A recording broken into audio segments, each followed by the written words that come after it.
Hey, welcome to Think Thursday from the Alcohol Minimalist Podcast. Think Thursday is all about your beautiful, brilliant human brain. We're talking neuroscience. We're talking behavior change. We are talking about your mindset. Are you ready to get started? Let's go. Hello, my friends, and welcome back or welcome to Think Thursday from the Alcohol Minimalist. Here on Think Thursdays, we talk about brain health, we talk about behavior change, we talk about mindset. And today's episode is about something that at first glance I think is going to feel a little bit heavy and seem a little out of context.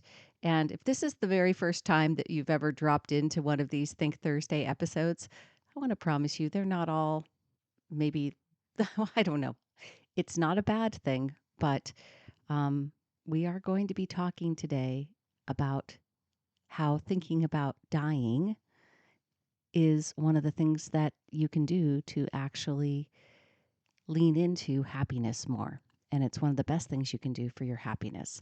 And I know it's not exactly what most people would put on their self improvement checklist, but I really want you to hear me out because I have listened to or read a couple of books around this topic, and it's really changed my perspective on it and on how I live, I hope, to some degree, because of the way I think about dying. So let's jump in. Why thinking about death makes life better? I first read Being Mortal by Dr. Atul Gawande um, several years ago when my father started experiencing cognitive decline. And and I was working in senior living, and I still work in senior living. And this was a book that was recommended to me, and I have to tell you, it became a book that I will have to say it's one of my top favorite books of all time. I do go back to it often. And even though it can be a very clinical book because it talks a lot about real experiences with patients, um, it's highly regarded. And I really encourage you to read it because it talks about this fundamental truth that many of us ignore. And that is that our time here is limited. And not just in a vague one day I'll die kind of way, but in a real tangible way, as in how many more holidays do I have with my parents? How many more times will I walk outside and see a sunset? And these kind of thoughts and this idea that our quality of life and living into and our death is a part of that life really helped me to start to appreciate the life that I have. And the more I sat with these ideas, the more I realized that these things are what I need to be thinking about. This is what keeps life from slipping by unnoticed. And I recently just finished the book Briefly, Perfectly Human by Alua Arthur, and she is a death doula.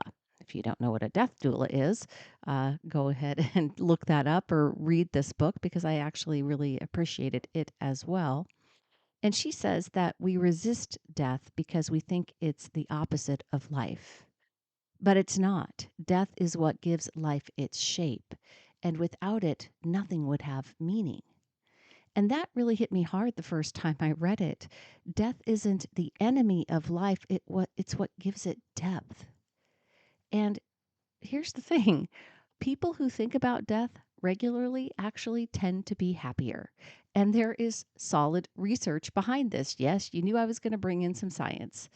There was a study from terror management theory, and I don't know terror management theory. There's a lot around that, but what it found that was that when people were reminded of their mortality, they became more present, more grateful, and were focused on what truly matters. Some people call it the Scrooge effect, and you know how Ebenezer Scrooge becomes a completely different person after he sees his future and realizes he's been wasting his life. And that's the exact shift that happens when we let mortality sink in. And I don't mean in a doom and gloom kind of way. I mean in a let me stop sweating the small stuff and actually start living kind of way. I got a calendar this year for Christmas. Somebody gave me a calendar, and it's the Don't Sweat the Small Stuff calendar by Christine and Dr. Richard Carlson. And it's, Don't Sweat the Small Stuff, and it's all small stuff. That's the subtitle. Um, there's really truth in that, right? There's truth in the fact that it's all small stuff. Alua Arthur frames it beautifully when she says, we don't get to decide how much time we have, but we do get to decide how deeply we live while we're here. So we want to make sure that we're spending our time, our deep time, wisely.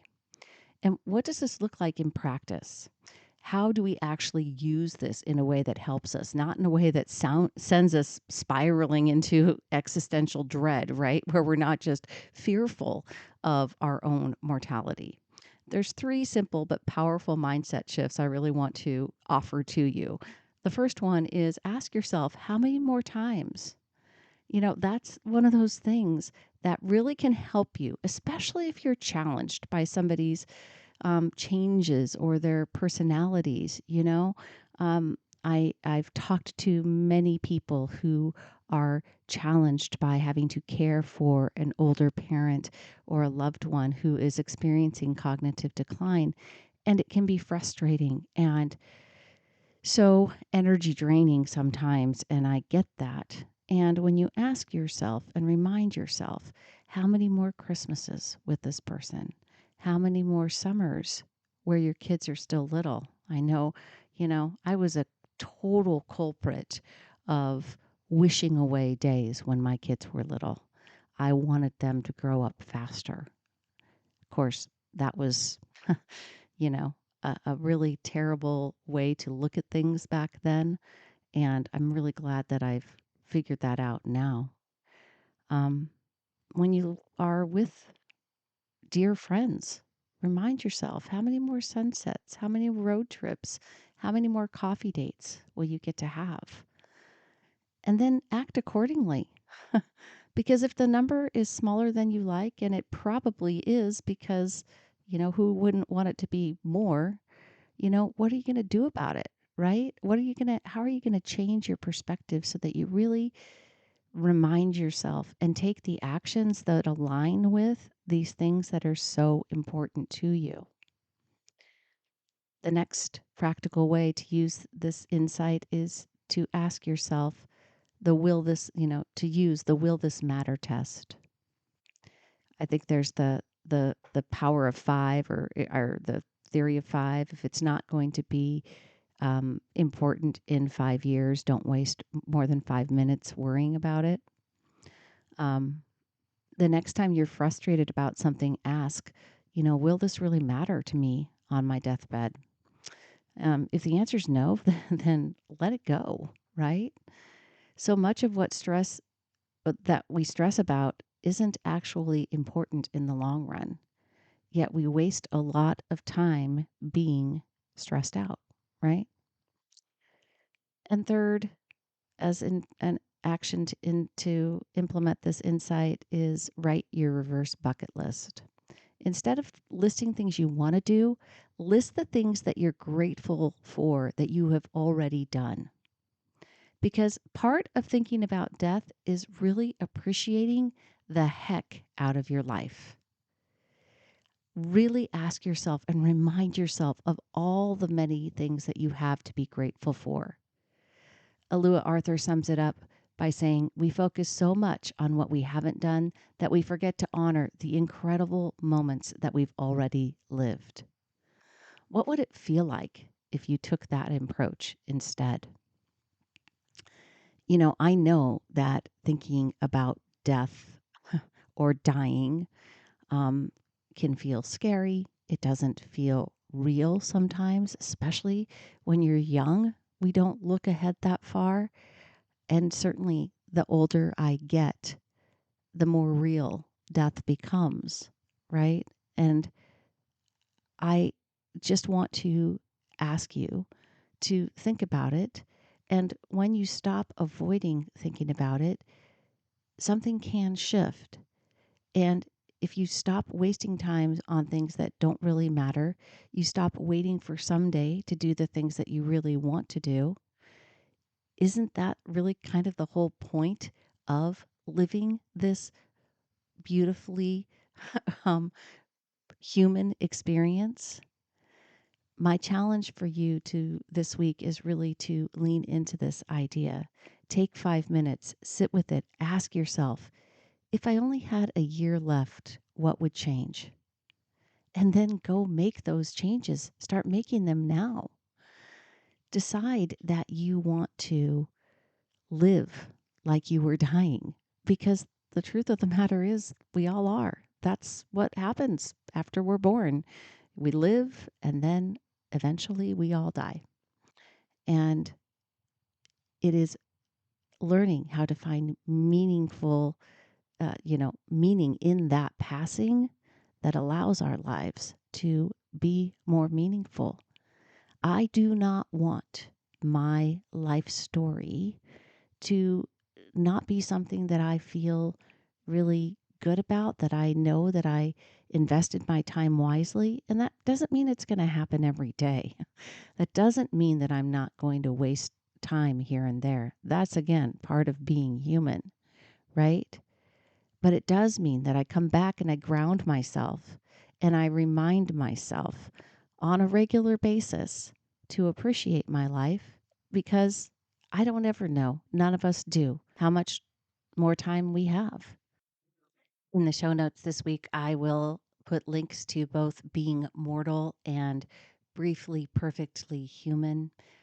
Both are books that I would recommend, not just about this subject, but just books in general that have added to my life.